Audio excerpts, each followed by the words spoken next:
Assalamualaikum warahmatullahi wabarakatuh. Di sini saya akan menjelaskan mengenai definisi kebijakan sekolah unggul dan karakteristik kebijakan sekolah unggul. Untuk yang pertama, saya akan menjelaskan mengenai definisi kebijakan sekolah unggul. Jadi, menurut Caldwell dan Spinks, kebijakan sekolah merupakan suatu pernyataan tentang tujuan dan satu atau lebih petunjuk mengenai bagaimana sasaran yang hendak dicapai oleh sekolahan yang dilaksanakan secara bersama-sama serta memberi kerangka bagi pelaksanaan program sekolah itu sendiri. Sedangkan sekolah unggul adalah sekolah yang secara terus-menerus meningkatkan kinerjanya dengan menggunakan sumber daya yang dimiliki secara optimal untuk menumbuhkan prestasi siswa secara menyeluruh.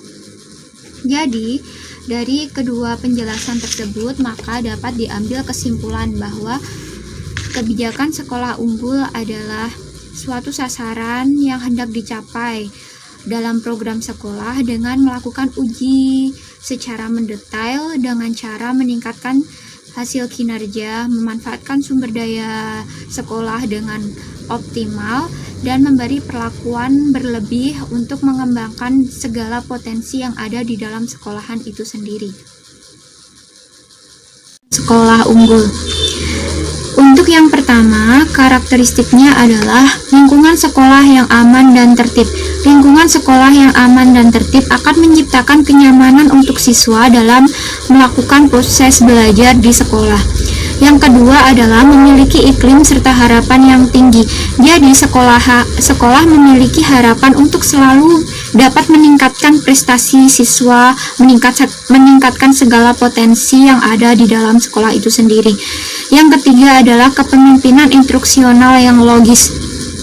Jadi seorang kepala sekolah harus dapat membimbing para staf di sekolah, para guru, para siswa, dan segala warga sekolah agar dapat mencapai tujuan sekolah yang telah ditentukan. Yang keempat adalah misi yang jelas dan terfokuskan. Jadi sekolah selalu fokus dalam melaksanakan visi misi yang telah ditetapkan. Yang selanjutnya adalah kesempatan untuk belajar dan mengerjakan tugas bagi siswa. Belajar dan mengerjakan tugas ini adalah tolak ukur untuk siswa agar dapat mengetahui seberapa tingkat kemampuan mereka dalam proses belajar mengajar itu sendiri. Yang selanjutnya adalah pemantauan yang sering dilakukan terhadap kemajuan peserta didik dan hubungan rumah dan sekolah yang bersifat mendukung. Assalamualaikum warahmatullahi wabarakatuh. Saya Himadah Ulia di sini akan melanjutkan penjelasan yang sudah disampaikan oleh Mbak Ida. Dimana seperti yang kita ketahui bahwasanya kebijakan sekolah unggul yaitu sebuah ketentuan ataupun ketetapan yang diberlakukan oleh sebuah sekolah ataupun madrasah guna untuk menghasilkan sebuah output yang berkualitas dan unggul dari sekolah tersebut. Mengenai standarisasi ataupun ketentuan-ketentuan minimal yang harus dimiliki oleh sekolah yang berstatus unggul, yaitu ada 11 komponen, yaitu yang pertama iklim sekolah yang positif, kemudian yang kedua proses perencanaan yang melibatkan seluruh warga masyarakat sekolah maupun madrasah, kemudian yang ketiga motivasi yang tinggi terhadap prestasi akademik siswa maupun siswi sekolah, kemudian yang keempat pemantauan yang efektif terhadap prestasi siswa, kemudian yang kelima keefektivitasan guru, kemudian yang keenam yaitu kepemimpinan ataupun kepala sekolah yang berkualitas yang memiliki orientasi terhadap prestasi siswa, kemudian yang ketujuh melibatkan orang tua dalam pelaksanaan pembelajaran, kemudian yang kedelapan kesempatan tanggung jawab ataupun partisipasi yang tinggi di sekolah maupun madrasah. Maksudnya di sini yaitu adanya komunikasi antara guru, kepala sekolah maupun staf karyawan. Kemudian yang kesembilan ganjaran ataupun insentif yang berdasarkan pada keberhasilan. Kemudian yang ke-10 yaitu tata tertib ataupun disiplin yang baik guru, kepala sekolah maupun staf karyawan. Dan yang terakhir yaitu kurikulum yang jelas. Di sini saya akan mengambil salah satu contoh sekolah unggul dan kita bahas bersama-sama mengenai kebijakan apa saja yang diterapkan oleh sekolah tersebut. Di sini sekolah yang saya ambil contoh yaitu SMK Muhammadiyah 1 Klaten Utara, di mana sekolah tersebut merupakan sekolah yang sudah memiliki status unggul lantaran beberapa kebijakan-kebijakan yang dimiliki sekolah tersebut. Kemudian apa saja kebijakan yang diterapkan di sekolah SMK Muhammadiyah 1 Klaten Utara tersebut? Yaitu yang pertama, proses rekrutmen peserta didik, di mana dalam pelaksanaan rekrutmen peserta didik di sini tidak hanya sebatas pendaftaran ataupun penerimaan peserta didik saja, tetapi di SMK 1 Muhammadiyah ini dalam penerimaan peserta didiknya yaitu harus memenuhi kriteria ataupun standar yang diperlukan oleh sekolah tersebut, baik dalam tes masuk itu harus menyatukan nilai raport yang diperoleh oleh siswa tersebut ataupun dalam pelaksanaan ujian memperoleh nilai yang maksimal, sehingga siswa-siswi yang diterima oleh sekolah tersebut adalah siswa-siswi yang memang memiliki potensi yang sudah bagus. Kemudian yang kedua, pembelajarannya. Kebijakan dalam pembelajaran di SMK 1 Muhammadiyah ini selalu memperhatikan fasilitas yang ada, kemudian kualitas guru-guru yang ada, sehingga kegiatan pembelajaran tersebut bisa berjalan dengan lancar.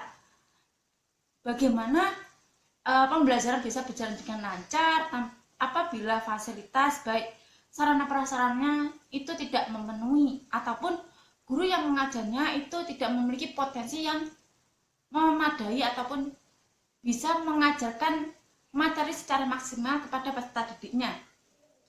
Kemudian kebijakannya ketiga yaitu kelulusannya,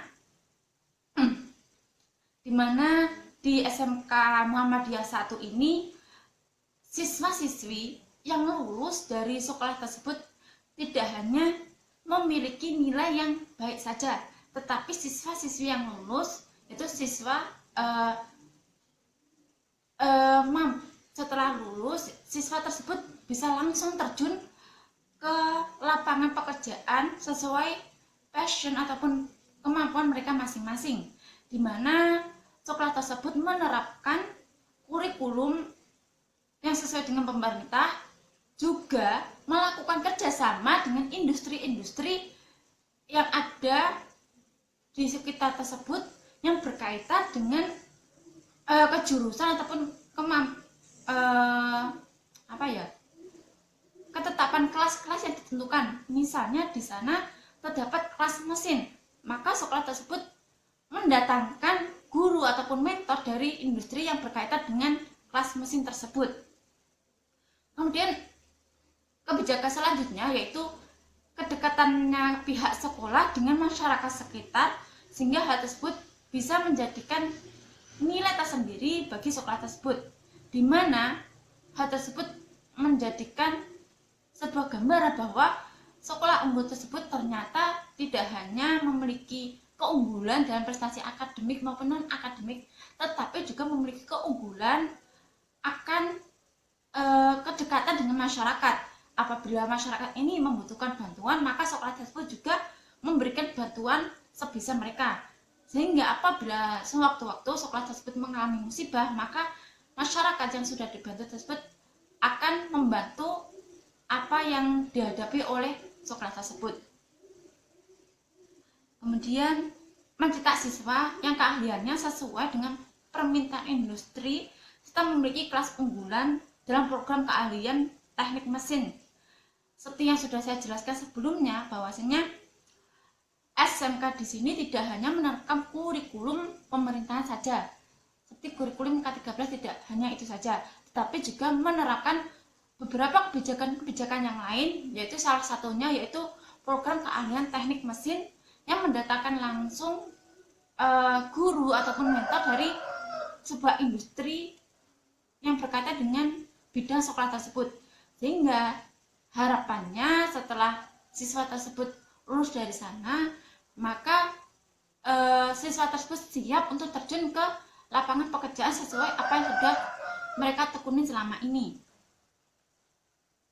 Sehingga dengan adanya kebijakan-kebijakan tersebut, maka sekolah tersebut bisa menghasilkan sebuah output yang berkualitas lantaran dalam pelaksanaannya ataupun ketentuan-ketentuannya itu mengarah kepada kebutuhan yang diperlukan oleh siswa tersebut. Namun meskipun demikian, kebijakan yang ditentukan oleh SMK 1 Muhammadiyah Klaten Utara ini pasti memiliki dampak positif maupun dampak negatifnya. Di mana dampak positifnya sudah jelas bahwa kebijakan sekolah unggul tersebut mampu menguatkan mutu dan ketersediaan sarana prasarana yang mendukung dalam proses pembelajaran.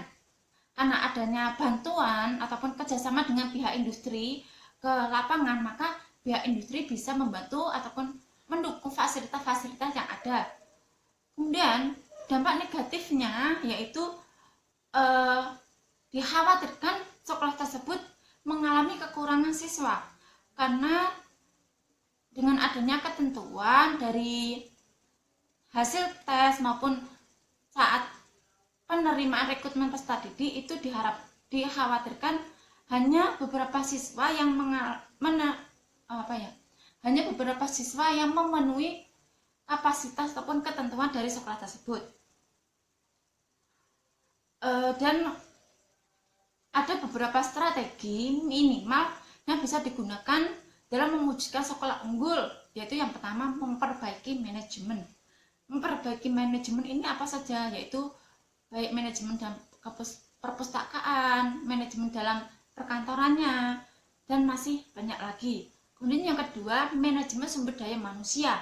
Di sini perlu untuk adanya sebuah manajemen terhadap potensi yang ada pada sumber daya manusia. Bagaimana cara meningkatkan kualitas guru, karyawan maupun kepala sekolah, sehingga perlu adanya manajemen ataupun pengelolaan supaya sumber daya manusia tersebut terus berkembang. Kemudian yang ketiga yaitu manajemen kurikulum. Meskipun kurikulum yang diterapkan itu adalah kurikulum yang ditetapkan oleh pemerintah, namun pihak sekolah juga bisa mengembangkan kurikulum yang ada ataupun kurikulum yang diperlukan dalam meningkatkan kualitas sekolah tersebut, sebagaimana yang sudah diterapkan di SMK 1 Muhammadiyah Klaten Utara tersebut. Selain menerapkan kurikulum K13, juga menetapkan kurikulum tersendiri, yaitu melakukan kerjasama dengan industri yang berkaitan dengan kebijakan yang ada di sekolah tersebut. Dan yang keempat yaitu manajemen kesiswaan. Dalam konteks manajemen kesiswaan ini berkaitan dengan kontrolisasi mengenai perkembangan kegiatan belajar mengajar siswa, di mana apabila ada siswa yang mengalami kesulitan dalam pembelajaran, maka harus ada tindak lanjut yang harus diberikan sekolah tersebut, yang harus ditetapkan oleh sekolah tersebut, sehingga siswa tersebut tidak mengalami ketertinggalan dari siswa-siswa yang sudah ada di depannya. Oke, selanjutnya kita akan membahas mengenai kendala dalam pengembangan sekolah unggul. Seperti yang kita ketahui bahwasanya dalam menggapai sebuah impian ataupun sebuah target, pasti seseorang akan mengalami jatuh bangun dalam menggapainya. Begitu pula dalam sebuah sekolah unggul yang mana sebelum mereka memiliki gelar ataupun status sekolah unggul, pasti mereka menghadapi beberapa hambatan ataupun kendala dalam mencapainya. Dan berikut ini adalah beberapa kendala yang sering dihadapi oleh sekolah-sekolah dalam pengembangan menjadi sekolah unggul. Itu yang pertama, sentralitas figur.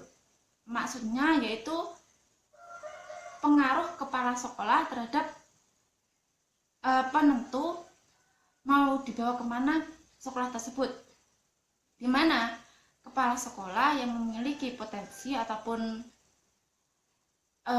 kemampuan, yang memiliki pola pikir ke depan, kemudian mau mendengarkan aspirasi dari guru, staf karyawan maupun masyarakat yang lain, maka kepala sekolah tersebut kemungkinan ataupun besar kemungkinan bisa mengarahkan sekolah tersebut menjadi sekolah yang unggul, karena beliau bisa mengetahui mana yang lebih baik diutamakan dan mana yang lebih baik ditinggalkan. Namun berbeda lagi jika sebuah sekolah itu memiliki kepala sekolah yang bersifat otoriter dan tidak mau menerima masukan ataupun saran dari pihak yang lain, sehingga bukannya mampu menggapai sebuah status sekolah unggul, tetapi justru sekolah tersebut mengalami keterpurukan karena sifat kolotnya kepala sekolah tersebut. Kemudian yang kedua yaitu sumber daya manusia yang lemah. Hal ini terjadi karena kemungkinan sekolah tersebut tidak ada semangat dalam mengembangkan potensi-potensi yang ada pada guru tersebut, sehingga apabila guru, staf karyawan maupun kepala sekolah di sini memiliki kualitas yang rendah, maka apabila tetap dibiarkan tidak diadakan sebuah seminar, mentoring ataupun yang lain, maka bukannya sekolah tersebut akan menghasilkan output yang berkualitas, justru output yang dihasilkan itu akan mengalami penurunan karena kualitas yang dimiliki di sekolah tersebut juga mengalami penurunan. Kemudian yang ketiga yaitu fasilitas yang serba kurang. Bagaimana pelaksanaan pembelajaran bisa berjalan dengan maksimal apabila sarana prasarana yang berguna untuk menunjang pembelajaran itu tidak maksimal. Dimana misalnya sekarang ini adalah masa ataupun fase perkembangan zaman. Pasti sekolah yang unggul itu memerlukan IT ataupun komputer, LCD, proyektor untuk menunjang pelaksanaan pembelajaran. Namun ternyata sekolah tersebut minim akan fasilitas yang ada, sehingga hal tersebut bisa mempengaruhi dalam proses pemahaman pembelajaran pada peserta didik, yang mana seharusnya bisa cepat tanggap dalam memahami materi, justru mereka mengalami kesulitan dalam pemahaman karena fasilitas yang ada di sekolah tersebut tidak bisa mendukung pelaksanaan pembelajaran. Kemudian poin yang keempat yaitu budaya komunikasi organisasi yang lemah. Di sini karena sering terjadi karena jarangnya komunikasi ataupun tidak adanya kerjasama tim antara guru, kepala sekolah maupun staf karyawan, di mana komunikasi organisasi ini adalah perilaku keorganisasian yang terjadi dan bagaimana mereka terlibat dalam proses pelaksanaan tersebut. Apabila dalam mencapai sebuah impian tidak ada sebuah kerjasama antara ketiga elemen tersebut, maka tujuan ataupun harapan yang mereka impikan tidak bisa tercapai karena adanya miskomunikasi antara tiga komponen tersebut, guru, kepala sekolah maupun staf karyawan, sehingga ketiga hal tersebut perlu adanya komunikasi yang baik sehingga apa yang direncanakan, apa yang diharapkan itu bisa tercapai. Dan poin yang kelima yaitu hilangnya spirit ataupun kompetensi dan inovasi dari sumber daya manusia yang ada di sekolah tersebut. Karena minimnya keinginan untuk mengembangkan potensi yang ada, maka hal tersebut bisa mempengaruhi kegiatan pembelajaran pada peserta didik. Karena guru tersebut ataupun karyawan yang ada di sekolah tersebut tidak memiliki potensi yang memadai yang bisa disampaikan kepada peserta didik, di mana peserta didik yang seharusnya sudah memahami materi yang diterima di sekolah-sekolah yang lain, namun di sekolah tersebut tidak bisa mencapai target yang diharapkan karena kemampuan guru tersebut belum maksimal, karena tidak adanya keinginan untuk mengupgrade ataupun meningkatkan potensi yang dimilikinya. Kemudian yang keenam yaitu jaringan yang tidak berkembang. Seseorang tidak akan bisa hidup tanpa adanya bantuan dari orang yang lain. Begitu pula dengan lembaga sekolah, di mana sering kita jumpai bahwasanya ada beberapa sekolah yang melakukan MGMP, yaitu gunanya untuk apa sih? Yaitu untuk mengetahui apa saja perkembangan yang ada di sekolah tersebut, apa saja masalah yang ada di sekolah tersebut, sehingga dilakukan sebuah musyawarah bersama untuk menentukan jalan solusi yang terbaik. Dengan adanya jaringan yang baik akan menentukan kualitas sekolah yang baik pula, karena mereka sudah memiliki pengetahuan dari sekolah-sekolah yang mengikuti MGMP tersebut. Namun berbeda lain jika sekolah tersebut tidak memiliki jaringan sama sekali, sehingga apabila sekolah tersebut mengalami sebuah problematika, mereka pasti akan mengalami kesulitan karena mereka tidak mengetahui apa yang harus mereka lakukan dalam menyelesaikan permasalahan tersebut. Mungkin cukup sekian presentasi dari kelompok kami. Mungkin apabila ada kurang lebihnya mohon dimaafkan, dan apabila teman-teman memiliki sebuah pertanyaan bisa diajukan di forum diskusi di grup WA. Oke, sekian, terima kasih. Wassalamualaikum warahmatullahi wabarakatuh.